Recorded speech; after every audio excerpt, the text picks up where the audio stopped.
우리 고대 고소 방법 중에 이런 방법이 하나 있습니다. 예수님이 살고 있던 이 시대를 고대라고 표현합니다. 이 시대에, 그러니까 로마법이 들어오기 전, 그러니까 지금 현재 예수님 시대에는 이러한 법을 형식을 사용하는 것이 아니라 오히려 더 예전에, 우리말로 해보면 우리가 예전 조선시대 때는 그 소에다가 사진을 묶어놓고 이렇게 찍는 형벌이 있었죠. 그것을 그 가장 무서운 형벌로 생각했던 형벌이라고 합니다. 그리고 공개 처형도 조선시대에는 뭐 동대문 앞에 사람들 걸어놓고 막 이렇게 칼로 푹푹 하면서 이렇게 자르기도 하고 막 그런 거 있었는데, 지금은 그런 것이 절대 없습니다. 하지만 우리는 그 얘기를 모두 다 알고 있습니다. 소를 이렇게 묶어서 몸을 찢는 것을 뭐라 하죠? 그렇죠. 능지처참합니다. 그래서 요즘 우리도 너 그런 식으로 하다 능지처참을 당한다 막 이렇게 얘기를 할 때에 오싹오싹해지고, 아, 내가 지금 뭔가 잘못하고 있구나 라고 느끼고 있는 것처럼, 고대의 하나의 재판의 방법은 한 사람이 한 사람을 고소하면 그 고소당한 사람의 팔에, 다리에, 목에 돌을 걸어서 바다에 던집니다. 그러니까 물에 바다라 하면 혼자 다 아시다시피 이런 바다가 있고, 네, 거기다가 잡아 던져가지고 이 사람이 살아나오면 이게 이제 잘못된 고소가 되는 거예요. 그러면 고발한 사람을 다시 묶고 던집니다. 그러니까 뭐 어떤 얘기냐면, 죄인은 물에 던졌을 때 물에서 살아나오지 못한다라는 형식이 들어가 있다는 거예요. 조금만 더 쉽게 해보면, 우리 조 집사님이 저를 고발했습니다. 고발해서 그럴 일 없으니까 제가 또 고발을 하지. 조 집사님이 저를 고발했어요. 그러면 저는 다리에, 발에, 목에 돌을 묶고 바닷속에 던지웁니다. 근데 제가 억울하고 분통해가지고 내가 너를 가만두지 않겠다 이거, 제가 살아나가요. 어떻게든 줄을 끊고 물을 끄고서 살아나갑니다. 그러면 저는 어떤 사람이 되죠? 죄가 없는 사람. 그럼 저 사람은 죄 없는 사람을 고발한 나쁜 사람. 그래서 저 사람을 다시 묶어가지고 던져버립니다. 이게 고대의 이 죄를 다스리던 방법 중에 하나였습니다. 지금 그 얘기를 모든 유대인들은 알고 있는 이야기입니다. 지금 성경의 배경이 되고 있는 이 이야기 때는 우리가 능지처참을 알고 있듯이 이 이야기를 모두가 알고 있는 시대입니다. 그렇기 때문에 예수님은 어떤 말씀을 하시죠? 실족해 하는 자의 목에 연자맷돌을 묶어 바다에 던지는 것이 낫다라고 말씀을 하고 있는 겁니다.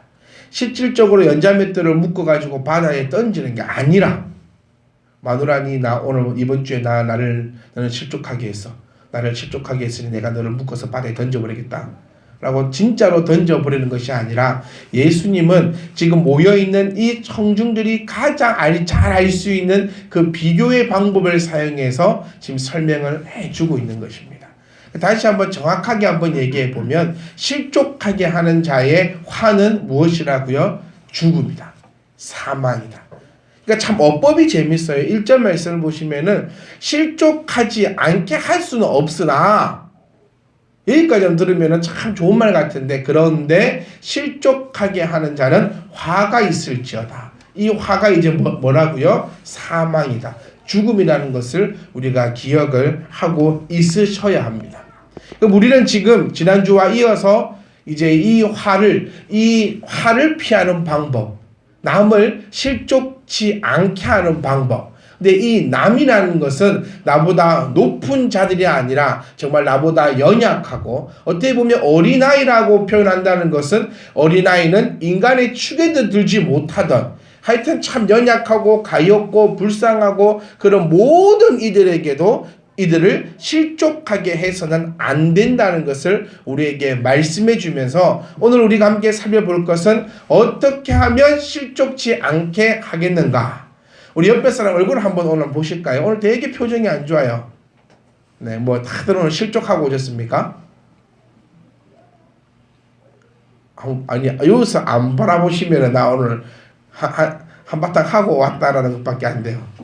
자, 실족하게 했습니까? 실족을 당하고 내가 왔습니까? 우리 지난주에는 이렇게 함께 말씀을 나누었습니다. 지금까지 드린 말씀, 실족하게 하면 된다 안 된다? 안 된다. 어린아이로 실족하게 하면 된다 안 된다? 안 된다. 어린아이 하나를 영접하는 자는 곧 나를 영접하는 것이다. 여기까지는 우리 모두가 다 알고 있는 말씀이고, 그렇다면 과연 어떻게 해야 실족하게 하지 않을 것인가? 이 말씀을 듣고 오늘부터는 아무도 실족하게 하지 않는 저와 여러분이 될 수 있기를 주님의 이름으로 부탁드립니다. 제가 지난주에 숙제를 한 개 내드렸는데 오늘 아무도 숙제를 안 해오신 것 같아요. 숙제가 뭐였죠? 그래, 그러니까 아무도 안 오셨네. 숙제가 뭐였냐면 나를 마음껏 사랑하고 오라 했거든요. 사랑에 빠진 눈을 가지고 오라고요. 근데 오늘 여기서 눈들을 보니까 다 피곤한 눈들입니다. 어저께 뭘 하시는지 모르겠지만 사랑에 빠지면 피곤치도 않습니다. 연애할 때 생각해 보세요. 네? 피곤해서 연애를 못했습니까? 밤낮 전화기를 붙잡고 있어도, 전화기 배터리 빠지니까 그 충전기 꼽아갖고 통화를 하면서도 그래도 피곤한 줄 몰랐어요. 근데 사랑이 식으면 이제 이게 피곤해집니다. 네. 나이가 30대, 40대, 50대 올라갈수록 줄어드는 게 뭔지 아십니까? 전화하지 않는 겁니다. 어떤 남자가 얼마나 자기 와이프와 대화를 안 했는지 미국에 출장을 3년 동안 가면서 말도 안 하고 갔어요. 집에 가서 편지를 써놔서 한번 읽어봐라. 내가 출장을 가는데 3년 걸린대. 말을 하려고 하다가 귀찮아서 글 쓰고 간다. 네. 나이가 들면 들수록 그렇게 된다는데 왜? 사랑이 식으니까. 나에게 사랑이 식지 않기를 간절히 부탁드립니다. 내가 나를 먼저 사랑할 수 있는 사람이 다른 사람도 사랑할 수 있다라고 말씀드립니다. 저희 교회 밑에 편의점이 하나 있잖아요. 그 편의점에 가시면 오늘도 있는가 모르겠는데 한 알바생이 한 명 있는데 이 아가씨가 알바를 하고 있어요. 제가 눈치껏 보니까는 이 대학을 다니는 아가씨고, 이 보고 있는 책을 이렇게 보니까는 그 경영적인 이 공부를 하는 학생 같은데, 그 편의점을 제가 방문할 때마다 참 친절하지 않아요. 그러니까 불친절한 것도 아닌데 참 친절하지 않아요. 그런데 그곳 하루는 들어갔는데 전화를 하고 있습니다. 손님이 들어와도 전화를 해? 라고 싶을 수 있는 그 마음이었는데, 그 전화를 하는 내용을 보니까 남자친구인 것 같아요. 얼마나 저에게 친절하게 대해준지 아십니까? 어쩔 때는 들어와도 들어온나 가라 소리도 안 하는데 문을 탁 열고 오니까 전화기 들고 있으면서 그 콧소리 얘기로 섞어서 어서 오세요. 그래서 통화를 막 합니다. 여자친구가 막 통화를 합니다. 막 바꿔가지고 탁 내리니까 빙 찍으니까 사은품을 한 개 준대요. 보통 같으면 상품이 있네요 라고 이렇게만 이야기가 나가신데, 사은품이 있어요. 제가 직접 갖다 드릴게요. 잠깐만 이러고 가서 직접 갖다 줍니다. 그리고 계산하고, 제가 지금까지 그 편의점을 이용하면서 이렇게 과대한 친절을 받아보긴 이 아가씨가 이렇게 애교가 있는 사람인 것을 제가 처음 알았습니다. 그러니까 저는 그 모습을 보면서 예전에는 실족했을지 몰라도 오늘 그 아가씨와 만나면서 실족지 않고 오히려 기분이 더 좋아졌다는 겁니다. 무엇을 제가 느낄 수 있냐면은, 그 사람이 사랑하는 사람과 통화하고 있으니 내 눈앞에 있는 이 사람도 사랑하게 보이더라는 겁니다. 내가 기분이 좋으면 모든 것이 다 허용이 됩니다. 사랑하는 성도 여러분, 제가 지난주도 함께 나누었던 말씀 가운데 첫 번째가 상처받지 말라는 얘기였습니다. 상처는 누가 받습니까? 연약한 자가 받는 것이 상처입니다. 강한 자가 받는 것이 상처가 아니라 연약한 자가 받는 것이 상처라는 거죠. 그런데 우리는 더 이상 이 상처받을 필요가 없다라는 거예요. 왜냐하면 우리는 하나님의 자녀들이니까. 아멘. 더 이상 상처받지 마시고, 더 이상 상처받았기 때문에 상처를 주려고 하는지 않기를 간절히 부탁드립니다. 여러분, 사람은 누구나 다 자기 중심적이다라고 얘기했습니다. 여기서 쏘으면 안 돼요. 누구든지 다 자기 중심적입니다. 이것이 얼마만큼의 표가 나고 표가 덜 나고의 문제지, 모든 사람이 가지고 있는 것은 자기 중심적입니다. 그리고 다 깨놓고 한번 보세요. 내가 부부싸움을 할 때 왜 부부싸움이 일어납니까? 사실 내 중심적이라서 그래요. 모든 것을 상대방 중심에서 생각해 준다면 싸움이 날 이유가 없습니다.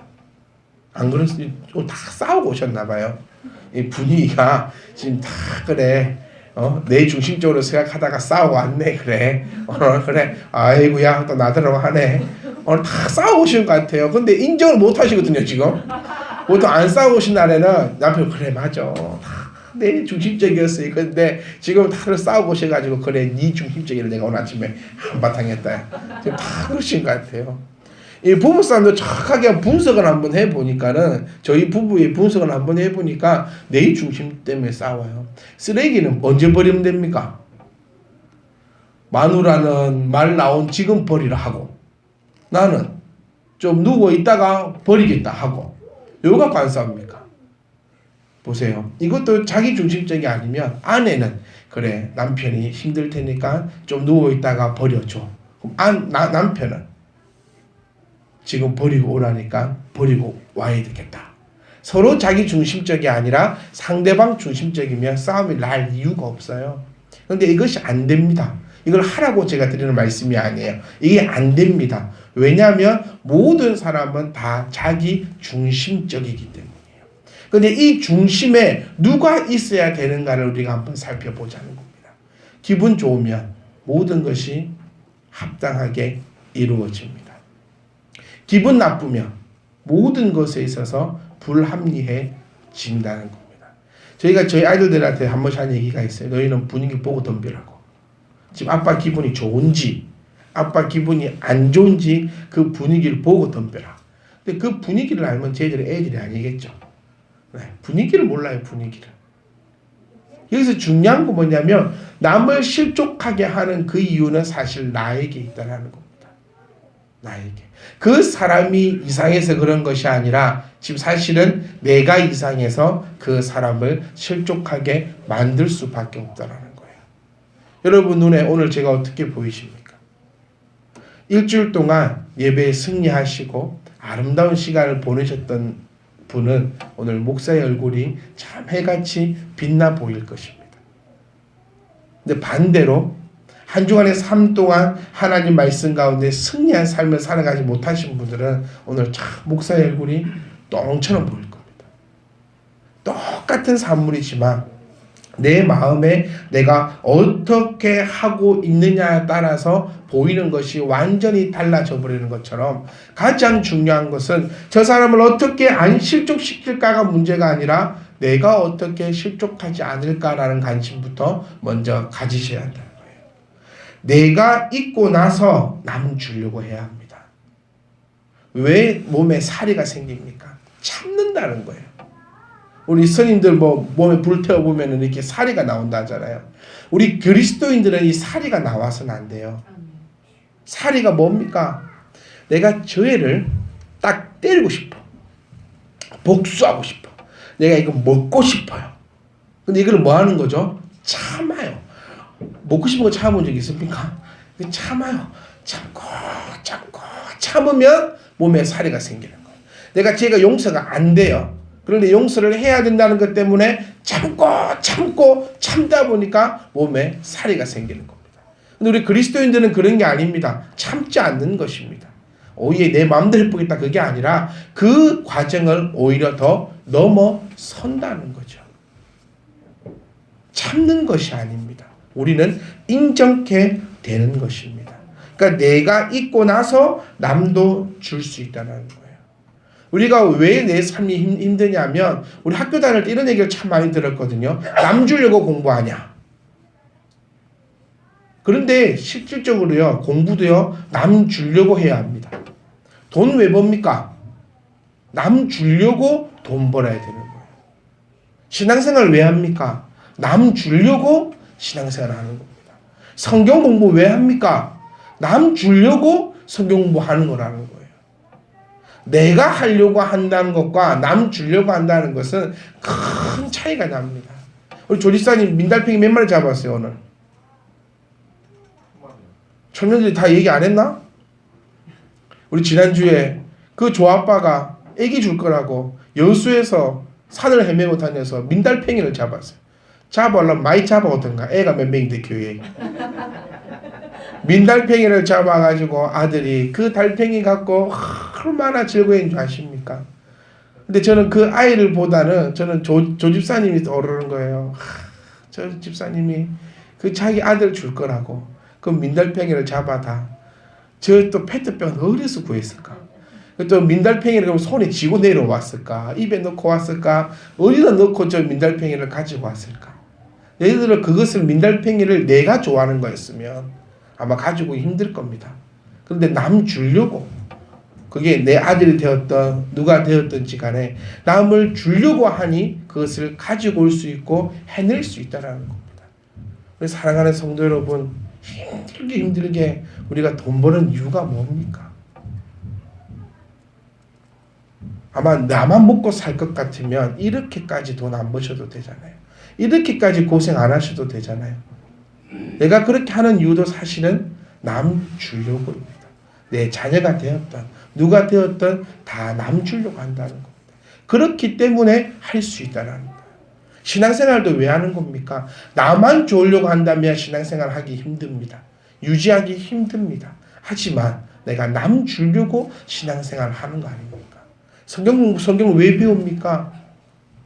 제가 단독 목회가 4년째 되어 갑니다. 이 4년 동안 배우고 공부했던 내용이 정말 일평생의 것보다 더 많은 것 같아요. 신학교에서 아무리 책을 보고 뭐 한다고 어쩌고 저쩌고 한다 할지라도 지금 이 한 4년 기간 내에 했던 것 비하면 정말 쇠발의 피도 안 되는 것 같습니다. 그 왜 그럴까 한번 생각해 보니 저도 남을 주려고 하고 있는 거 아닙니까? 학교에서 공부할 때는 시험 치기 위해서 하는 거예요. 이거 견뎌내야 되니까 버텨내야 되니까 참는 겁니다. 그런데 지금 성경을 보고 공부를 하고 책을 보고 연구하는 것은 재미가 있어요. 왜? 이 성도님들에게 들어야 하니까요. 요 생각의 차이가 아주 크다는 것입니다.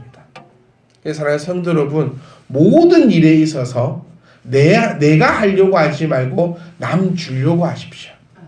이것이 먼저 돼야지 남을 실족치 않게 합니다. 나의 것이 없는데 우리 집에 쌀이 없는데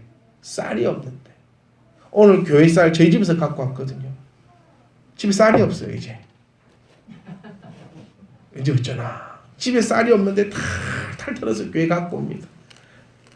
우리 교회 그 쌀이 없어요. 이제 어떻게 그게 아니라 제가 못 사가지고 사라고 지난주부터 제가 명령을 받았는데 제가 쌀을 못 사와가지고 하여튼 탁 털어가지고 줄 때 그렇게는 못 준다는 겁니다. 무슨 말인지 깨달아지십니까? 그래서 우리가 남을 실족치 않게 하려면 먼저 나에게 꽉 차 있어야 되는데 그 모든 것이 남을 주려고 해야 된다는 것을 우리가 기억을 하셔야 된다는 거예요. 여러분이 피곤하면 예배가 즐겁지 않습니다. 여러분의 은혜에 충만하면 어떠한 경우가 있더라도 예배는 즐겁고 아름답게 되는 겁니다. 그러니까 남을 실족치 않게 하려면 뭐부터 하셔야 된다고요? 나부터 실족치 않으셔야 됩니다. 여러분 오늘 예배에 성공하고 계십니까? 그 원인은 목사가 잘해서가 아니라 여러분의 이미 그 마음에 성령이 가득하기 때문이라는 겁니다. 여러분 혹시 오늘 예배에 실패하고 있습니까? 목사가 지지도 준비 안 해서가 아니라 여러분 마음에 이미 성령이 없기 때문이라는 것입니다. 여러분 저 사람 하는 짓이 꼴보기 싫습니까? 그 사람이 꼴보기 싫어서 그렇게 하는 것도 있겠지만 이미 내 마음에 그 마음이 실족이 되어버렸기 때문이라는 거예요. 제가 저희 아내를 이렇게 불렀어요. 깽깽아.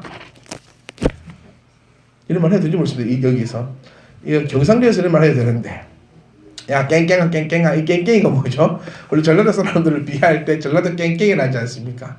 깽깽아. 전 되게 이게 좋더라고요 말이. 깽깽아 부르니까 어느 날 저한테 이럽니다. 문둥아.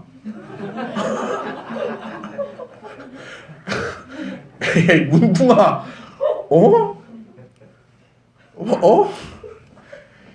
제가 깽깽이 소리를 했다가 지금 땀이 날 정도로 당황스러운데 이것도 아내가 저한테 이 문둥이라는 거예요. 문둥아. 깽깽아 하니까 왜 문둥아? 이 기분이 참 안 좋아요. 이 문둥이는 뭡니까? 환자 아닙니까? 이게 나병을 옛날에 그 문둥이라 했고, 근데 왜 이유인지 모르겠지만 경상도 사람들한테 보리문둥이라고 부르긴 했다 하던데, 그래도 제가 앉아라 했어요. 앉아가지고 어떻게 남편한테 문둥이라 할 수 있냐? 그러니까 목사님 먼저 깽깽이를 하지 않았냐? 깽깽이하고 문둥이하고 어떻게 같냐고. 깽깽이는 참 어투도 좋고 아름다운 말이고, 이 문둥아 이거는 자칫 들으면 내가 참 진짜 문둥이처럼 안 보이냐. 근데 사실 이야기를 종합해 보면 듣는 깽깽이는 기분 나쁠 거고 듣는 문둥이도 기분 나쁠 거고. 근데 왜 맨 처음에 얘기하지 않았을까? 제 생각해 볼 때 그때는 지 마음이 좋았거든요. 저 깽깽아 이걸 깽깽하니까 왜 문둥아 이래 안 했고, 제가 며칠 동안 깽깽이를 불렀거든요. 깽깽아 너무 좋아. 나는 애칭을 오늘부터 깽깽이를 안 한다. 너무 부리도 좋고 깽깽깽 얼마나 이쁘냐, 애교스럽고 깽깽아 깽깽아 이랬더니 어느 날 갑자기 지 마음이 상했는지 이 문둥아, 이 문둥병아, 이 문둥아, 그래서 한마디로 거의 대파 쌀 뻔했어요. 이 어디 남편한테 문둥이라냐. 근데 중요한 건 뭐였냐면 내 마음이 그렇게 되느냐 안 되느냐 문제입니다. 내 마음이, 여러분 기억하세요. 내 마음이 은혜 충만하면 어느 누구도 실족시키지 않습니다. 아멘. 그러니까 내 마음이 은혜 충만하지 못하면 모두를 다 실족시킬 수밖에 없다라는 것입니다. 실족하게 하는 자, 즉 사망의 기름을 우리가 기억을 하실 수 있기를 간절히 소망합니다. 신앙은 체질을 바꾸는 게 신앙인입니다. 여러분 체질이 지금 얼마나 바뀌어 가고 있습니까? 내가 신앙생활 잘하고 있다, 잘 못하고 있다, 이것은 예배 시간에 내가 앉아있다, 내가 얼마나 헌신했다, 얼마나 성경 봤다, 얼마나 순종했다, 이것이 내 신앙생활을 잘하고 있는 그 척도가 아니라, 신앙생활을 잘하고 있다는 것은 나의 체질이 어떻게 바뀌어 가고 있는지를 내가 느끼는 것이에요. 체질이 바뀌는 것이 신앙생활입니다. 옛날에는 요거 때문에 이랬으면, 신앙생활을 1년, 2년, 3년 하고 나면 이제는 요거 때문에 그렇게 되는 일은 없어지는 것이 바로 신앙생활이라는 것입니다.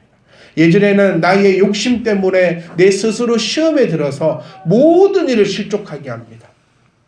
이거 중요합니다. 내가 시험에 들면요, 내 옆에 있는 모든 사람들을 다 실족해 만들어버려요. 남편이 기분 좋게 일 마치고 집에 딱 들어가는데 안에 인사를 팍 쓰고 있어 보세요. 그 한번 상상해 보십니까? 김현주 선생님 자주 보시지 않습니까? 힘들게 탁 일하고 룰루랄라 오늘 기분 좋게 집에 왔는데 집에 딱 들어갔는데 마누라가 마을까지 인사가 치고 팍 이래 있으면은 기분 좋게 들어왔다 그 마음이 한 방에 실족이 됩니다.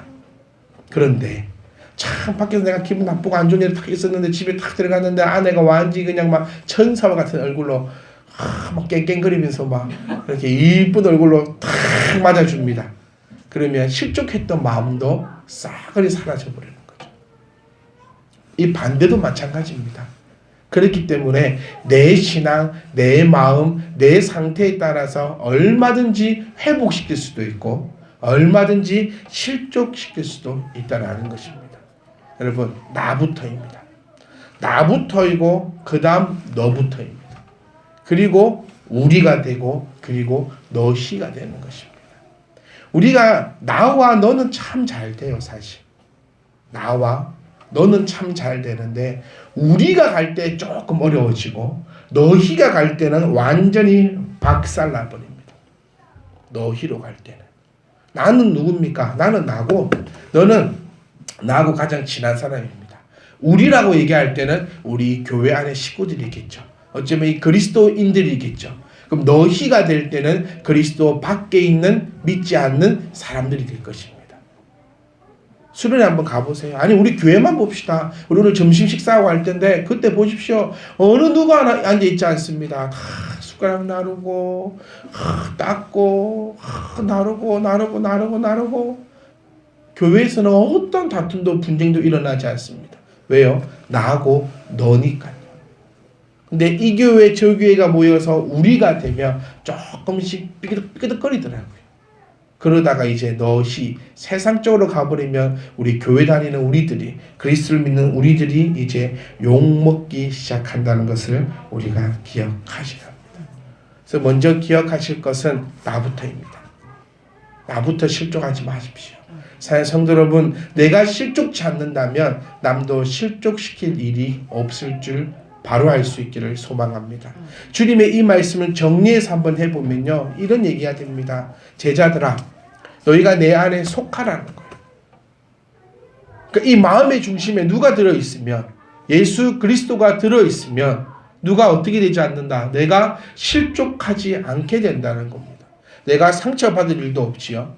내가 그리스도의 방어망으로 딱 쌓여져 있는데 내가 왜 상처를 받을 겁니까? 상처받을 일 없으니까 남에게 상처 줄 일 없습니다. 그리고 모든 세상이 이제 아름답게 보이기 시작한다는 거예요. 내 체질이 바뀌어 버린다는 겁니다. 그러니 내 입에서, 내 마음에서, 내 눈에서 나가는 말들은 아주 아름다운 이야기들이 전해진다는 겁니다. 그러니까 남을 실족치 않게 되죠. 그리고 낮아짐이 된다는 겁니다. 낮아짐이 뭡니까? 소통이 된다는 거예요. 소통이.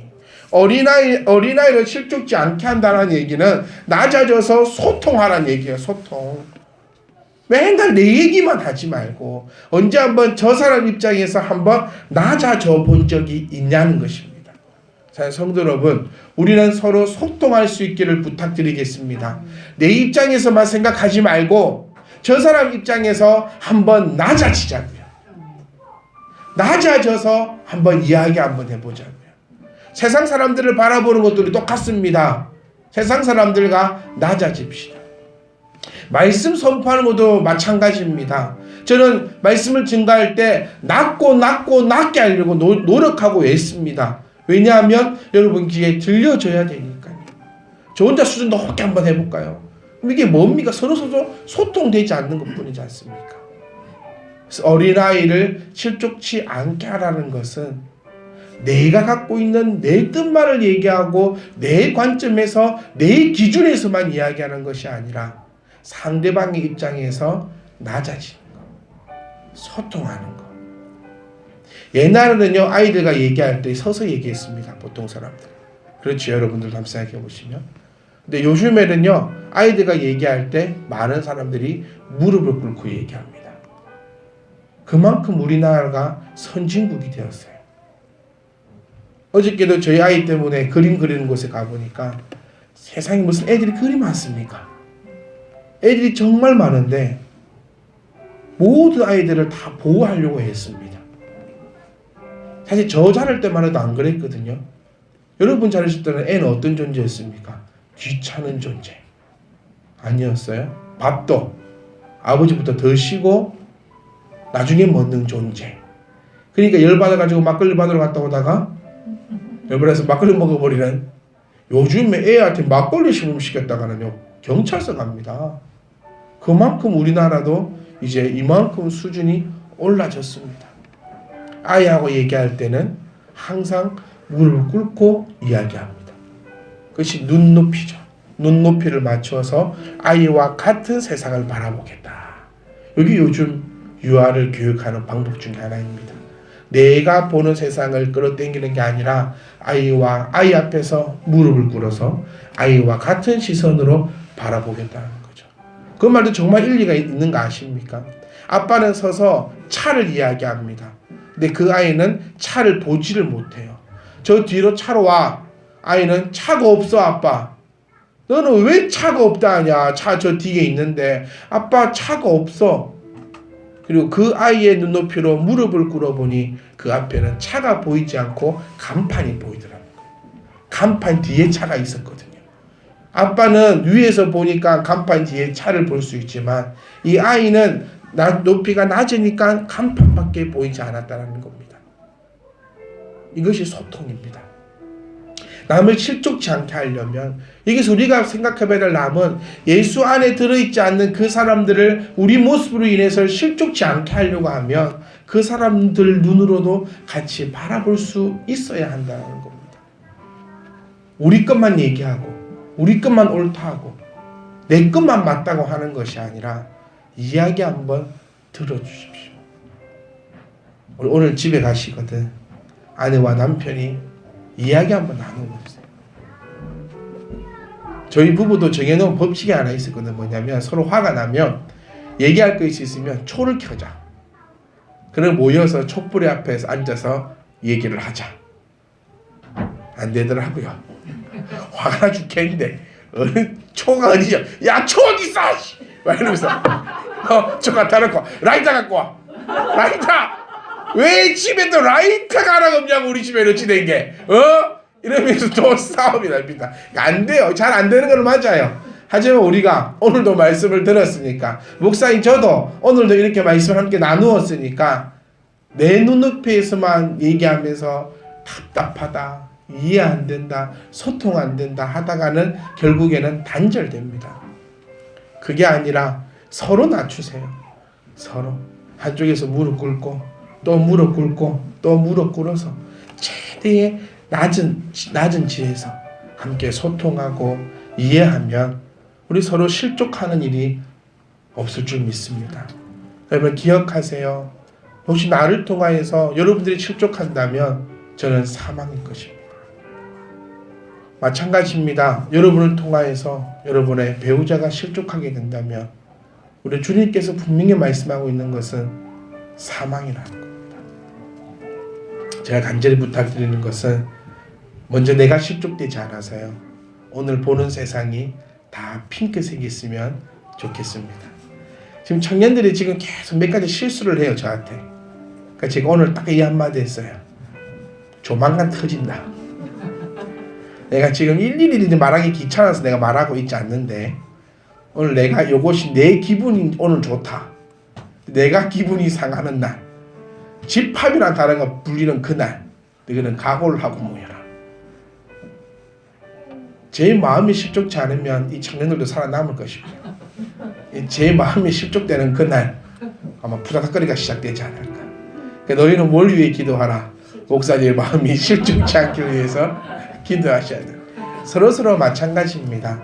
네, 서로를 위해서 실족치 않게 기도해주고, 그렇게 된다면 우리 교회가 정말 실족시키지 않고 실족함 받지 않는 얼마나 멋지고 아름다운 모습이 되겠습니까? 교회가 바로 서려면요, 여러분 가정이 바로 서야 됩니다. 그게 답입니다.